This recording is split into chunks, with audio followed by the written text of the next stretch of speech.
મિત્રો આપ જુઓ છો ગુજરાત એન્જિનિયરિંગ એકેડમી યુટ્યુબ ચેનલમાં બધા મિત્રોનું આપણે સ્વાગત કરીએ છીએ આયો બધા જીટીયુ એક્ઝામ નજીક આવે છે તો ઘણા બધા મિત્રો છે જીટીયુ એક્ઝામના આઈએમપી પ્રશ્નો છે એ ગોતતા હોય છે બરાબર છે કે ક્યાંથી તૈયારી કરવી શું કરવું તમારે કશું ટેન્શન નથી લેવાનું તમારે યુટ્યુબમાં સર્ચના બટન ઉપર લખવાનું છે ગુજરાત એન્જિનિયરિંગ એકેડમી તમે સર્ચ કરશો ત્યારે સેકન્ડ નંબરનું નામ છે મિત્રો તમને આપણું જોવા મળશે ચેનલ એમાં તમારે સર્ચ કરવાનું છે અહીંયા બધું જ મટીરિયલ તમને પ્લેલિસ્ટ વાઇઝ અને બ્રાન્ચ વાઇઝ બધું જ A to Z material free of cost મળી રહેવાનું છે તો કોઈને કંઈ ગભરવાની જરૂર નથી જીટીએસ બધી જ મટીરિયલની તૈયારી છે એ અહીંયા કરી દેવામાં આવશે તો આજે આપણો ઇમ્પોર્ટન્ટ સબ્જેક્ટ કયો છે તો કે ઈસી સેમેસ્ટર 1 માં આવે તો ફંડામેન્ટલ ઓફ ઇલેક્ટ્રિકલ અને મીન્સ કે એન્જિનિયરિંગ એટલે કે ફંડામેન્ટલ ઓફ ઇલેક્ટ્રિકલ એન્જિનિયરિંગ કરીને સબ્જેક્ટ છે એના જીટીયુ એક્ઝામના મોસ્ટ આઈએમપી પ્રશ્ન વિશે આપણે ડિસ્કશન કરવાના છે કે વિડીયોમાં સારામાં સારું મટીરિયલ છે કે સારામાં સારી પ્રિપેરેશન તમે કરી શકો અને સારામાં સારું શું તો કરી શકો તો કે માર્ક્સ લાવી શકો બરાબર મિત્રો એ પર્પઝથી આપણે આ વિડીયો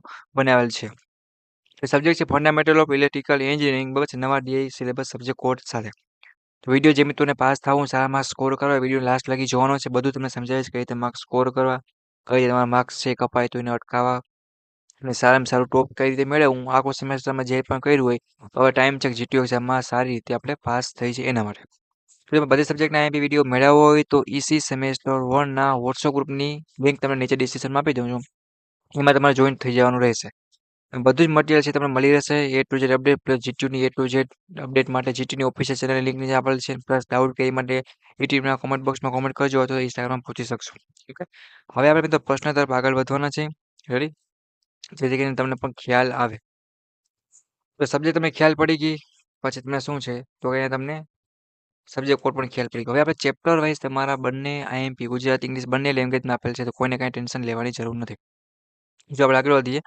તો બેઝિક ઇલેક્ટ્રિકલ કોન્સેપ્ટ છે જે યુનિટ નંબર 1 હવે ચેપ્ટર 1 એમાં તમને 10 પ્રશ્ન આપ્યા તમે સાથે સ્ક્રીનશોટ પર પાડતા જવાના છે વિદ્યુત પ્રવાહ વિદ્યુત દબાણ અને રેઝિસ્ટન્સની વ્યાખ્યા આપવાની છે તો પહેલો પ્રશ્ન તમારો ઇમ્પોર્ટન્ટ મિત્રો આ થયો જીટીયુ એક્ઝામ માટે બધા એની વ્યાખ્યા છે કમ્પલસરી કરી નાખવાની છે હવે ઓહમનો નિયમ છે એનું વેદન અને સમીકરણ સાથે એટલે શું તો state Ohm law with mathematically સમજાવવાનું છે પ્રૂફ કરવાનું છે જેને જે લેંગ્વેજ અનુકૂળ એમાં તમે તૈયારી કરી શકો છો પછી કંડક્ટર ઇન્સ્યુલેટર અને સેમિકન્ડક્ટર શું છે ને એ તમારે સમજાવવાનું છે બરાબર છે જો એ નંબર મિત્રો 5-6 આપેલ છે પણ બે સરખા જ છે એટલે એ કોઈ કન્ફ્યુઝન નહીં કરે સર આટલા બધા પ્રશ્ન આપે એવું છે અને વિદ્યુત શક્તિ અને ઉર્જાની વ્યાખ્યા એકમો સાથે તમારે આપવાના છે લખવાના છે આ પ્રશ્ન તમે તૈયાર કરી નાખજો નેક્સ્ટ આગળ વધીએ તો તાપમાનના રેસિસ્ટન્સ પરના અસર સમજાવવાના છે બરોબર છે નેક્સ્ટ પ્રશ્ન કરી લેજો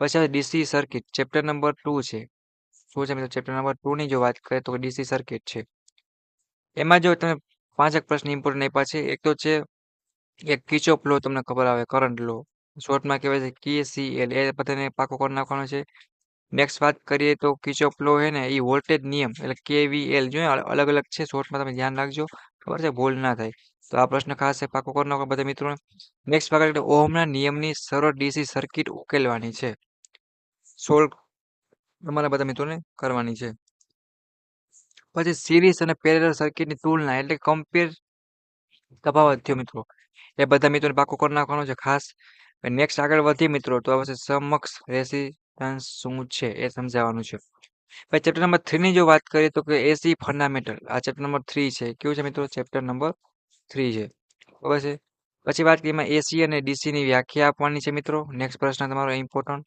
પછી જો વાત કરીએ તો આવર્તન સમયગાળો અને RMS મૂલ્ય સમજાવો અને ઘણી વારની વ્યાખ્યા પણ પૂછી લે છે બધા મિત્રોને આ ખાસ એક તૈયાર કરી નાખવાની છે પાવર ફેક્ટર શું છે તેનું મહત્વ એક આ ટોપિક પ્રશ્ન ખાસ એક કરી નાખો આ ઇમ્પોર્ટન્ટ છે એસી તરંગ એક તરંગાકૃતિ ડાયાગ્રામ સાથે સમજાવો એટલે કે explain AC wave form with diagram અને આકૃતિ જેમાં આવે કમ્પલસરી ઓછી મહિનાથી વધારે માર્ક્સ મેળવવો હોય તો આકૃતિના જીટીના રૂલ પ્રમાણે ફૂલ માર્ક્સ છે એ પણ તમને સમજાવું છું બટ અત્યારે આવે તો દોરી જ નાખવાની એસી અને ડીસી સપ્લાય વચ્ચેનો તફાવત આપવાનો છે તો આ પણ પ્રશ્ન ચેપ્ટરમાંથી ખાસ કરી નાખજો ઇમ્પોર્ટન્ટ છે પછી મેગ્નેટિક સર્કિટ ટ્રાન્સફોર્મર એમાં ચુંબકીય ફ્લક્સ અને ફ્લક્સ ડેન્સિટી સમજાવો એક્સપ્લેન કરવાનું કીધું છે તો આ એક પ્રશ્ન ખાસ તમારે પાકો કરી અને જવાનું રહેશે નેક્સ્ટ વાત ઇલેક્ટ્રોમેગ્નેટિક ઇન્ડક્શન શું છે એ સમજાવવાનું છે મિત્રો એ કરી નાખજો પછી ફેરાડેના જે ઇલેક્ટ્રોમેગ્નેટિક ઇન્ડક્શનના નિયમો છે એ બધા મિત્રોને ખાસ વાંચીને જવાના છે. કડોકડ પાકા કર સાવ સહેલું અને ફ્રી ઓફ કોસ્ટ મટીરિયલ છે. તો સપોર્ટ માટે આપણી યુટ્યુબ ચેનલ ગુજરાતી એન્જિનિયરિંગ એકેડમીને સબસ્ક્રાઇબ પણ કરજો,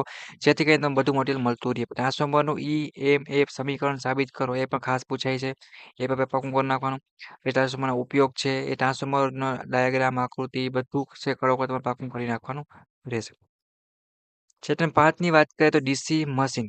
એમાં ડીસી જનરેટર શું છે તેનો સિદ્ધાંત સમજાવો એ પ્રશ્ન ખાસ છે. પછી જો વાત કરીએ મિત્રો તો ડીસી મોટરમાં બેક EMF શું છે એ ખાસ કરવાનું રહેશે. ડીસી જનરેટરનું EMF સમજો, નોખા બધા માટે છે, એટલે કન્ફ્યુઝન નહીં કરતા કે આ એકનું બધીનું EMF કોમન છે. ડીસી મોટરના પ્રકાર, ડીસી મોટરના ઉપયોગ એ ખાસ ટોપિક એક તૈયારી કરી નાખવાનો રહેશે આ ચેપ્ટરમાંથી. રેડી? એ તમારે એક પણ માર્ક્સ કપાય નહીં, ગમે એવું હાર્ડ નીકળે તો પાસ તો થઈ જવાનું જ છે. લાસ્ટ છેલ્લું ચેપ્ટર છે ઇલેક્ટ્રિકલ વાયરિંગ મેઝરિંગ ઇન્સ્ટ્રુમેન્ટ. ઘરેલું વાયરિંગ પદ્ધતિ તમારે સમજાવવાની છે. નેક્સ્ટ વાત કરીએ મિત્રો તો આવશે એક સ્વિચથી એક લેમ્પ માટે વાયરિંગ ડાયાગ્રામ તમારે દોરવાનું છે. કોઈ પણ તમને પૂછે તમારી રીતે રેડી રહેવાનું તમારે. એનર્જી મીટર શું છે એ પણ ખાસ ટોપિક વાંચીને જવાનો છે. ડિજિટલ મલ્ટીમીટર સમજાવો. એક મીટર કોઈ પણ મેઝરમેન્ટ કરવાનું, વોલ્ટેજ એ બધું બેઝિક ઇલેક્ટ્રિક આવડતું જોવું જોઈએ, અથવા એન્જિનિયરિંગ છે તો આવડતું હોય તો બધા વિદ્યુત કે વાયરિંગમાં સુરક્ષા સાવચેતી લખવાની છે. તો જીટીયુ એક્ઝામ માટે સ્ક્રીનશોટ પાડો તો પાડો છે. છ ચેપ્ટરના એ ચેપ્ટર વાઇઝ મોસ્ટ ઇમ્પોર્ટન્ટ પ્રશ્ન જીટીયુ એક્ઝામ સારામાં સારી પ્રેક્ટિસ છે મિત્રો, એ તમે કરી શકશો. તો Gujarati engineering academy YouTube channel દ્વારા બનાવવામાં આવી છે સ્પેશિયલ તમારા માટે. રેડી? તો બીજી આપણે વાત કરીએ મિત્રો, જીટીયુ એક્ઝામમાં બધા મિત્રોને પાસ તો થઈ જ જશો, પણ સારામાં સારા માર્ક્સ છે એ પણ સ્કોર કરજો. હવે તમારા માર્ક્સ કઈ રીતે સ્કોર કરવાની, કઈ રીતે કપાઈ જાય તો કે તમારા કોઈ પણ પ્રશ્નમાં આકૃતિ આવે ને મિત્રો, તમે દોરવાની આકૃતિને ફૂલ માર્ક્સ છે. હવે ઓછી મહેનત વધારે માર્ક્સ મેળવવો હોય તો આકૃતિ દોરવાનું ચાલુ કરી દેજો. રેડી? બીજું આવશે કે જીટીયુના પેપર લખો, જેથી કરીને માર્ક્સ છે એ ન કપાય, સારામાં સારા પેપર ચેક કરે તો સારું લાગે ને એટલીસ્ટ માર્ક કાંઈક તો મળે. આ બાગાજી કે નહીં બોલવાનું. ત્રીજા નંબરનો કે પોઈન્ટ વાઇઝ અને ચોખ્ખું લખવાનું, જેથી કરીને બધા માર્ક્સ છે એ મળે. પછી આવશે સિક્વન્સમાં પ્રશ્ન લખવાના. એવું નહીં કે પહેલા પાંચમો લખો પછી પહેલો લખો ચોથો, એવું કરવાનું નથી. જીટીયુ એક્ઝામમાં આટલા વસ્તુની ધ્યાન રાખો. બીજું કોઈ પ્રશ્ન હોય તો તમને કહો, બાકી આપેલા પ્રશ્ન કરી નાખો, મિડના પેપર સોલ્વ કરી નાખો, જેથી કરીને તમે જીટીયુ એક્ઝામમાં સારામાં સારા માર્ક્સ મેળવી શકો. વિડીયોને પૂરો કરો છો. નેક્સ્ટ મુલાકાત લેશે એવા તમારા એસી સેમેસ્ટર 1ના જીટીયુ એક્ઝામના બીજા ઇમ્પોર્ટન્ટ વિડીયો સાથે. ત્યાં લગી સપોર્ટ માટે આપણી યુટ્યુબ ચેનલને સબસ્ક્રાઇબ કરો.